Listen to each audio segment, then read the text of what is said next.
कृष्ण दामोदरं रामनारायणं जानकी वल्लभम्। राम राम दर्शकों, बहुत बहुत स्वागत है आप सभी का इंडिया न्यूज के इस खास प्रोग्राम में बड़ी और ताज़ा खबरों के साथ में हूं लीच फिरॉय।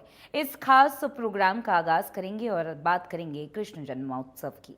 पूरे देश में भगवान श्री कृष्ण का जन्मोत्सव यानी जन्माष्टमी धूमधाम से मनाई जा रही है। भक्त व्रत रखकर भजन कीर्तन कर रहे हैं। वहीं यहाँ मध्यरात्रि के समय लड्डू गोपाल का जन्मोत्सव हर्षोल्लास के साथ मनाया जाएगा।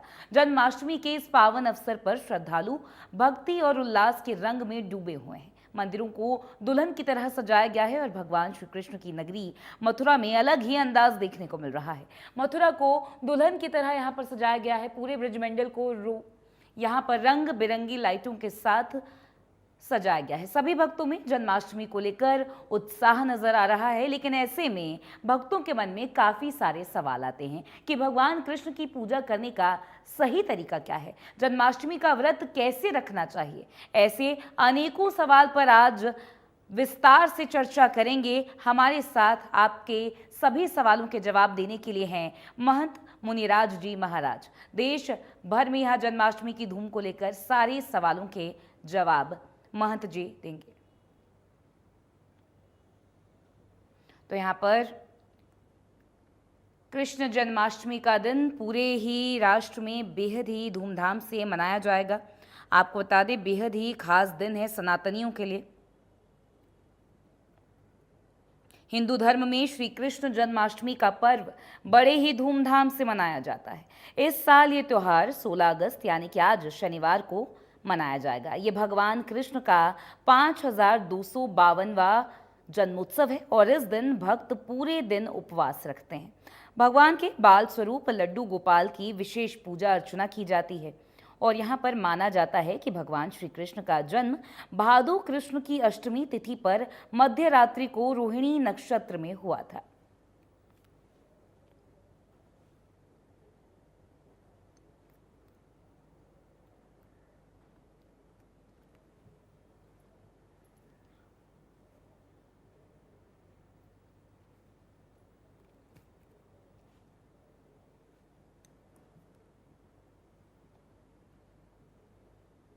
तो हमारे साथ जुड़ रहे हैं महंत मुनिराज जी महाराज।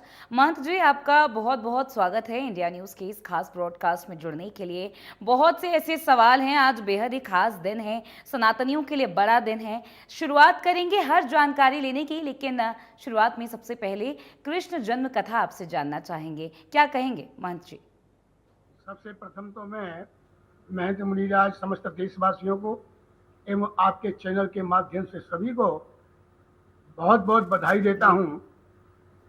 आज का पावन दिवस सभी के जन्मदिन के पहली बात तो भगवान श्री कृष्ण का जन्म नहीं हुआ, अवतार हुआ। उन अवतारों के अंतर्गत यानी ईश्वर कभी भी अजन्मा है और अमर है, इसलिए वो जन्म नहीं लेता है। और जब जब ईश्वर का अवतार होता है तब तक इसलिए कारण बनता है कि जब अधर्म बढ़ने लगता है और धर्म जो है कम होने लगता है तब परमात्मा का अवतार होता है और वो भक्तों की प्रार्थना को सुन करके होता है। तो आज भी हमारी पृथ्वी के ऊपर में यदा कदा अधर्म बढ़ने लगा है, चाहे वो सामाजिक रूप से है किसी प्रकार से भी है, तो हम लोग सभी लोग भगवान से प्रार्थना करते हैं कि आप आकर के अवतरित हों और सनातन धर्म की इस ध्वजा को फैलाने के लिए आप आगे आवें और भक्तों को प्रेरणा दें। तो आज अष्टमी का पावन दिवस है। आज के दिन ही भगवान का अवतार होना है और रात के 12:02 से लेकर के 12:15 बजे तक आज ये उत्सव महोत्सव पूरा दिन मनाया जाएगा। संपूर्ण दिवस आज भक्त लोग व्रत रखेंगे। व्रत का बड़ा विधान है सुंदर। इसके अंदर में फलाहार का व्रत रखते हैं। कई लोग अन्न खाते हैं, अन्न खाने से विकार होता है, भगवान में मन नहीं लगता है जी। इसलिए फलाहार करना चाहिए। फल ले सकते हैं, पंचामृत ले सकते हैं, दूध ले सकते हैं, परंतु जहाँ तक हो सके बिल्कुल निर्जल लेकर रह करके और जब तक भगवान का अवतार नहीं होता तब तक व्रत रखना चाहिए। इसके व्रत से करने से यानी हमारी जो 5 विकार हैं वो तो शांति होते ही है, काम, क्रोध, मोह, लोभ, अहंकार, परंतु मनोबुद्धि भी बड़ी शांत होती है और सब प्रकार की कामनाएं भी मनुष्य की पूर्ति होती है। इसलिए सभी भक्तों को आज का जो दिन है वो व्रत में ही निकालना चाहिए, जी। यानी व्रत रखना चाहिए। भगवान की भक्ति से परिपूर्ण होकर के सारा दिन व्यतीत करना चाहिए, ऐसा मेरा मानना है। महंत जी, यहाँ पर जब मुहूर्त की बात कर रहे हैं तो बताया जा रहा है कि आज जो मुहूर्त है वो 43 मिनट का मुहूर्त है, जिसमें ऐसी भी मान्यताएं बताई जा रही हैं कि यहाँ पर खीरा के डंठल को काटकर जो है यहाँ पर लड्डू गोपाल का जन्म करवाया जाता है, उसके बाद पंचामृत के जी, साथ जी। जो है स्नान कराया जाता है। क्या महत्वता है इसकी? हाँ, आपने सत्य कहा है। हम क्योंकि स्वयं ब्रजवासी हैं और वृंदावन के रहने वाले हैं, हमारे यहाँ सनातन धर्म के अंदर में खीरा को पवित्र पवित्र माना गया है। जी। तो लड्डू गोपाल जी या शालिग्राम जी, इन दोनों को किसी रूप में भी खीरा के अंदर बंद करके मोली से बांध दिया जाता है। और जिस समय पंचा अमृत तैयार किया जाए तो ठीक वैसे 11:55 से 12:20 तक इसका समय है, लेकिन कहीं कहीं पंचांग में ठीक कह रहे हो 43 मिनट का दिया गया है, लेकिन मध्याह्न रात्रि जो है 12 बजे, तो ऐसा श्रीमद् भागवत के अंदर में भी आता है कि मध्याह्न रात्रि में ही भगवान का अवतार हुआ है। 2 अवतार हमारे यहाँ मनुष्य के प्रधान है। श्री राम अवतार वो राम नवमी के दिन में मध्याह्न 12 बजे होता है, और कृष्णावतार लोहड़ी रखे तो वैसे लेते हैं, परंतु हमारे यहाँ अष्टमी प्रधान है। तो अष्टमी के दिवस दिन में रात्रि को ठीक 12 बजे इनका अवतार होता है। खीरा के अंदर में लड्डू गोपाल जी को और शालिग्राम जी को उनको बंद किया जाता है, और उसके बाद पुरुष सूक्त के द्वारा मंत्रों से अभिषेक होकर के और उनका अवतार किया जाता है। फिर पंचामृत से उनका अभिषेक किया जाता है। और पंचगव्य हो तो बहुत अच्छी बात है, पंचामृत होता है। दूध, दही, घी, बूरा और शहद, इनसे इनका स्नान किया जाता है। तो आज वास्तविक बहुत ही संयोग बना विचित्र बना हुआ है, और कहने में तो ये भी मुझे संकोच नहीं है कि 267 वर्ष के बाद सर्वार सिद्धियों के अंतर्गत ऐसा योग बना हुआ है। अगर इस योग के अंदर लोग भगवान की आराधना करेंगे और जिस समय जन्म होगा उस समय उनका पावन दर्शन करके, और जो पंचामृत होगा, जो अभिषेक का जल होगा, यदि उसको सिंचित किया हुआ जल अपने ऊपर में यदि डलवाएंगे तो निश्चित रूप से सभी पापों से भी मुक्ति होगी जी। और बुद्धि की वृद्धि भी होगी, ज्ञान की वृद्धि होगी। सबसे भगवान श्री कृष्ण का प्रेम का अवतार है, वो प्रेम में भी वृद्धि होगी, और निश्चित रूप से पारिवारिक सुख भी मिलेगा एवं आर्थिक सुख भी मिलेगा, अध्यात्म सुख भी मिलेगा। इसलिए आज ऐसा विधान को पालन करना चाहिए।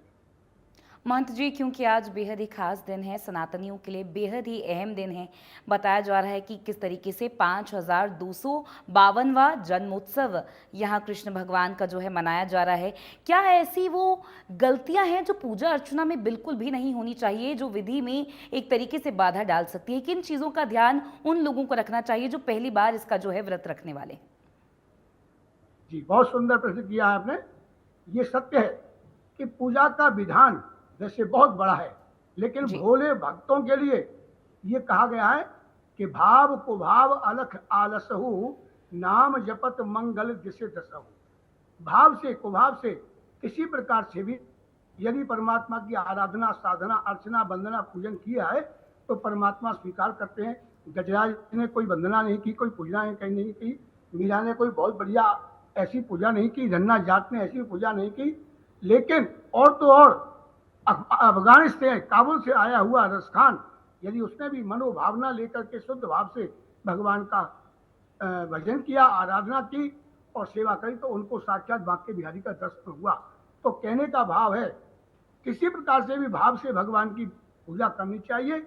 और अंत में एक बात जरूर कहनी चाहिए, मंत्रहीनम क्रियाहीनम भक्तहीनम सुरेश्वर यदि पूजितम मया देवी परिपूर्णम तदस्तु में। मंत्र में, भावना में, पूजा में, संग में कहीं कोई कमी रह जाए तो परमात्मा उसको आप मुझे दास मान करके क्षमा कर दें।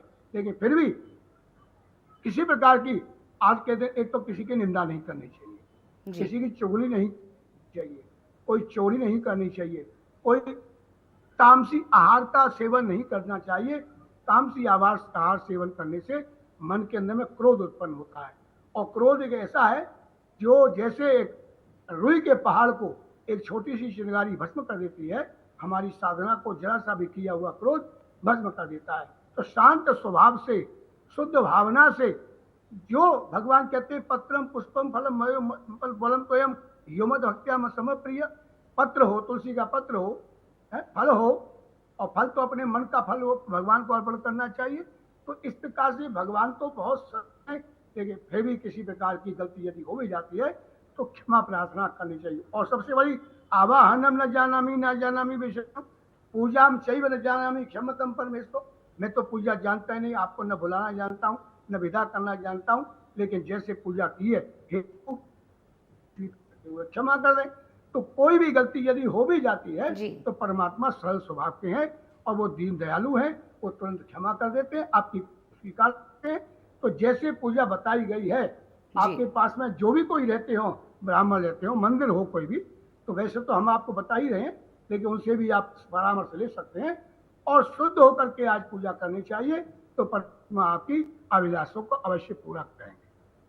महंत जी, ऐसा भी माना जाता है क्योंकि लड्डू गोपाल विष्णु का ही अवतार हैं, कृष्ण भगवान विष्णु जी का ही अवतार हैं, तो क्योंकि जी, तो जिस तरीके से तुलसी विष्णु जी को काफ़ी प्रिय है, तो कोई भी भोग अगर लड्डू गोपाल को लगाया जाता है तो यहाँ पर तुलसी के बिना नहीं लगाना चाहिए, इस तरह की भी मान्यता है, क्या कहेंगे इसको लेकर?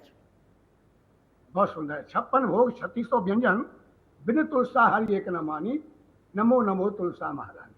भगवान को 56 भोग भी यदि अर्पण किया जाए, उसमें तुलसी अर्पण नहीं की जाए, जो भगवान ने जिस समय सती वृंदा का चरित्र सुनते हैं जालंधर के साथ, जो भगवान ने विष्णु रूप में भी होकर के छल किया था वृंदा के साथ, और उसके बाद वृंदा ने जब कह दिया तुम पत्थर हो जाओ, तो सालिग्राम बन गए। भगवान ने कहा मैंने तुम्हारा सतीत्व नष्ट करके और आपका धर्म बिगाड़ा है, तो मैं अपराधी हूँ, लेकिन आपको मैं इतना बड़ा मान देता हूँ कि आप तुलसी बनकर के उत्पन्न हो, और जब तक आप मेरे ऊपर नहीं चढ़ेंगी, आपका आरोग्य नहीं होगा, तो तब तक जो है मैं किसी प्रकार का प्रसाद ग्रहण नहीं करूंगा। तब से तुलसी जी को इतनी मान्यता दी है। वैसे भी यदि तुलसी हम शालिग्राम जी के ऊपर नहीं चढ़ाते हैं तो अपराध माना जाता है। अब यद्यपि एक बात आज जरूर आती है कि हमारे यहाँ कहते हैं यानी इतवार को, बुधवार को, अन्य द्वादशी को तुलसी नहीं तोड़ के चढ़ाते, लेकिन ऐसा नहीं है। भगवान की पूजा में नित्य प्रतिदिन हर समय भगवान के सामने तुलसी अवश्य चढ़ानी चाहिए। तो तुलसी का अपना ये महत्व है, भगवान का ऐसा वचन दिया हुआ है, इसलिए उनको तुलसी अर्पण करनी चाहिए। बिना तुलसी के भगवान भोजन नहीं करते हैं। एक छोटा सा चरित्र बाल रूप में आता है कि जब सखियों ने भगवान को पकड़ने की कोशिश की, तो उस समय भगवान ने अपने ग्वालबालों को लेकर कहा आज हम गोपियों के यहाँ माखन खाने जाएंगे। तो इसमें एक ललिता सखी थी, उसने ये आज एक प्लान बनाया कि सब छुप के खड़े हो जाओ और आज अचानक पकड़ेंगे। तो उन्होंने वहां क्या किया, एक घंटी रख ली और घंटी रख करके कहा कि अब आज भगवान आएंगे, तो घंटी का स्वभाव है कि वो प्रसाद पाते हैं तो घंटी जरूर बजेगी। भगवान को पता नहीं था, लेकिन जब देखा तो उसने कहा घंटी से कहा तुम आज बजना नहीं। बोले ठीक है। तो सब ग्वाल वालों ने माखन खा लिया।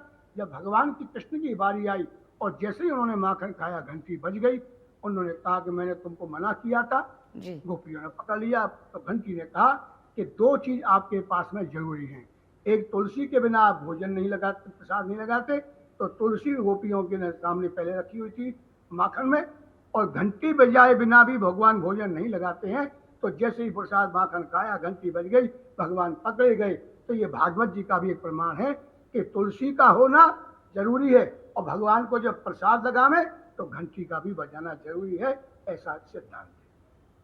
बहुत ही खूबसूरत कहानी महंत जी यहाँ पर, क्योंकि देश भर में जो है जन्माष्टमी का उत्साह है।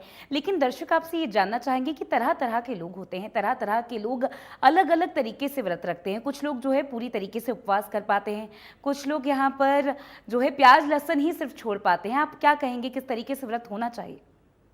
हाँ, जैसा मैंने पहले भी कहा कि विधान के अनुसार चलना चाहिए, वो तो सबसे श्रेष्ठ है। परंतु यदि किसी प्रकार से भी अगर हाँ कोई विधान बन पाता है तो भगवान से क्षमा मांगने पर भी वो पूर्ति हो जाती है। लेकिन हाँ, अपनी तरफ से प्रयत्न जरूर करना चाहिए। पापो हम पाप कर्मा हम पापात्मा हम पाप संभव त्राहिमाम पुंडरी का स्वरूपा परवरी मनुष्य पापों का पुतला है, जी स्वाभाविक होना जरूरी हो जाता है। अगर किसी प्रकार से हो भी गया है, कोई जी। गलती हो भी गई है, कोशिश ये करनी चाहिए अपनी तरफ से जो वैधानिक है जी। उसको पालन करना चाहिए। विधान इसका सबसे बड़ा यही है, प्रातः काल उठ करके भगवान स्नान आदि करके भगवान से निमित्त संकल्प लेना चाहिए कि मैं आज आपके निमित्त मैं आज व्रत रखूंगा, आप उसकी मुझे सहायता करें। बिल्कुल कोई ऐसा ना हो जाए कि मुझसे खंडित हो जाए, और उसके बाद कोशिश करें जितना निभ सके शाम तक कोई चीज जी वस्तु महंत खावे जी। ही नहीं। कि आज महंत जी, लहसुन आपने बहुत ही खूबसूरत बातें यहाँ पर कही हैं, बहुत ही ज़रूरी जानकारियाँ दी हैं। बहुत शुक्रिया आपका, आप इंडिया न्यूज़ हरियाणा के स्पेशल ब्रॉडकास्ट में जुड़े, बहुत शुक्रिया। बढ़ेंगे खबरों में आगे, अगली जानकारी का यहाँ पर रुख करेंगे। आपको बता दें, देश भर में जन्माष्टमी को लेकर उत्साह नजर आ रहा है। भगवान श्री कृष्ण की नगरी मथुरा में अलग ही अंदाज देखने को मिल रहा है। मथुरा को दुल्हन की तरह सजाया गया है। जगह जगह सांस्कृतिक कार्यक्रम हैं। इन मंचों से सनातन संस्कृति को प्रदर्शित किया जा रहा है। पूरे ब्रज मंडल को रंग बिरंगी लाइटों से सजाया गया है। वहीं भगवान श्री कृष्ण के दर्शन के लिए लाखों की संख्या में श्रद्धालु मथुरा पहुंच रहे हैं। भगवान श्री कृष्ण के जन्मोत्सव की धूम छाई हुई है। आप देख रहे हैं तस्वीरों में लाखों की संख्या में जो अनुयायी श्रद्धालु भक्त वो भगवान कृष्ण की नगरी मथुरा लगातार पहुंच रहे हैं और भगवान कृष्ण के एक झलक पाने के लिए लाइन में लगे नजर आ रहे हैं। और ये जो तस्वीर है मथुरा के श्री कृष्ण जन्म भूमि गेट नंबर 1 की है। ये मंदिर परिसर है। मंदिर परिसर को आप देख रहे हैं रोशनी से दुल्हन की तरह सजा हुआ है। लाखों की संख्या में जो श्रद्धालु भक्त है इस दृश्य को देखने के लिए, भगवान कृष्ण के दर्शन के लिए, भगवान कृष्ण के पूजा के लिए लगातार यहाँ पहुंच रहे हैं और दर्शन पाने के लिए लाइन में खड़े हुए नजर आ रहे हैं। ये तो श्रद्धालु मेरे साथ हैं। मैं एक बार बात करने का प्रयास, कहाँ से आए आप लोग? सर मैं अयोध्या से। अयोध्या से आए। देखिए भगवान राम की नगरी से भगवान कृष्ण की नगरी पहुंचे श्रद्धालु। देखिए किस तरीके का अनुभव यहाँ महसूस कर रहे हैं? भगवान कृष्ण का जन्मोत्सव होने वाला है। बहुत अच्छा बहुत अच्छा लग रहा है। बहुत ज्यादा। कैसी व्यवस्थाएं यहाँ है? बहुत अच्छी सारे पहली बार आए? हाँ, ये तो मेरा फर्स्ट ही बार है। पहली बार आए? हाँ जी। देखिए भगवान कृष्ण का जन्मोत्सव होने के कल जन्मोत्सव होना है और किस तरीके की व्यवस्था है, किस तरीके की भीड़ का जो सैलाब है वो यहाँ देखने को मिल रहा है। बहुत सारी भीड़ है, बहुत सारे यात्री है, सब श्री कृष्ण जी का दर्शन करने आए हैं। ठीक ठाक है, व्यवस्था बिल्कुल दुरुस्त है, व्यवस्था अच्छा लगा है, बट बहुत ज्यादा भीड़ है, हम अंदर नहीं जा पाए हैं। काफी उत्साह आप में दिखाई दे रहा है क्योंकि भगवान कृष्ण की नगरी मथुरा पहुंची है और अयोध्या से आई है। तो किस तरीके के पूजा की सामग्रियां भगवान के लिए लेके आप लोग यहाँ आए, किस तरीके से पूजा अर्चना की है भगवान की? अभी जैसे हम लोगों ने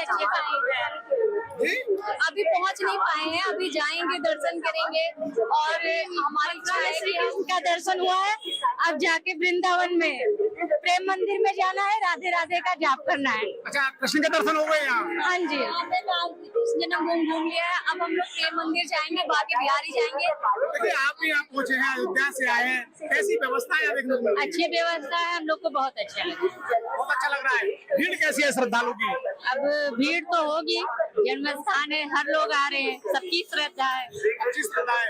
पहली बार आए? पहले भी कभी आप लोग? नहीं, हम फर्स्ट बार आए। पहली बार आए। हाँ। अच्छा देखिए अयोध्या के बाद मथुरा किस तरीके से सजी हुई है, क्योंकि अयोध्या का नजारा तो आपने देखा होगा, उसके बाद मथुरा की कैसी व्यवस्था है? बहुत अच्छी है। मथुरा की बहुत अच्छी है सर, बहुत अच्छा लगा मुझे आके, और ये मेरा फर्स्ट बार नहीं है, मैं इससे पहले भी आई हूँ, ये मेरा सेकंड बिल्कुल जिस तरीके से भगवान राम की नगरी से अयोध्या से श्रद्धालु भक्त भगवान कृष्ण के नगरी मथुरा पहुंचे और मथुरा में कान्हा का जन्मोत्सव मनाने के लिए पहुंचे हैं। लगातार आप देख रहे हैं तस्वीरों में कोई एक दो नहीं बल्कि लाखों की संख्या में जो श्रद्धालु भक्तों की संख्या है वो यहाँ पहुंची है और हर कोई श्रद्धालु भगवान कृष्ण के दर्शन पाने के लिए गेट नंबर 1 पर लाइन में आपको नजर आ रहा होगा। लगातार जो श्रद्धालु का जो सैलाब है वो यहाँ लगातार उमड़ता